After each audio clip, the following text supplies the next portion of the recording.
Марко Бислимовски се повлече од регулаторната комисија за енергетика.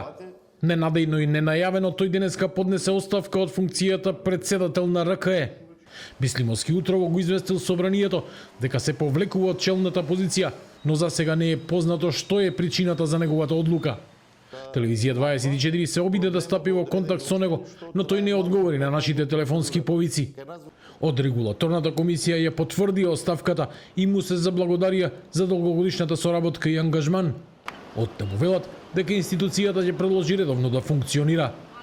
Согласно Законот за енергетика и статутот на регулаторната комисија за енергетика, се додека не се донесе одлука за престанок на функцијата председател на регулаторната комисија за енергетика, Бислимовски ќе извршува функцијата. Регулаторната комисија за енергетика ќе продолжи да функционира и да ги извршува надлежностите и обврските кои ги има согласно Законот за енергетика. Оставката доаѓа 2 недели откако Управата за финансиска полиција поднесе кривична пријава против Бислимовски под сомнение за злоупотреба на службената положба и овластувањето. Според пријавата, тој не постапил на време во однос на одземање на лиценцата на компанијата Тритерол Петрол во собственост на контроверзниот бизнисмен Љупчо Пецов Ѓаволот, иако таа не ги исполнувала законските услови за вршење енергетска дејност.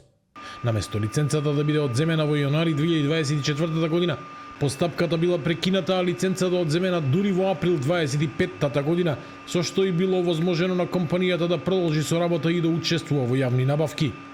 Бислимовски тогаш изјави дека нема да дозволи неговото име да биде извалкано и дека на надлежните институции ќе им ги стави на располагање сите информации, уверувајќи дека во постапката не било направено никакво прекршување на законската регулатива. Марко Бислимовски е дел од комисијата од незиното основање, а стана председател на РКЕ во 2018-та. Пред неполни 3 години доби втор мандат. Ја водеше регулаторна во време кога поради ковид пандемијата и светската енергетска криза земјава беше соочена со огромен ценовен притисок на енергенсите. Ќе остане запаметен по воведувањето на блокови на потрошувачка на струја, потек кој според познавачите на оваа проблематика овозможи граѓаните да не го почувствуваат енормниот скок на струјата на светските берзи.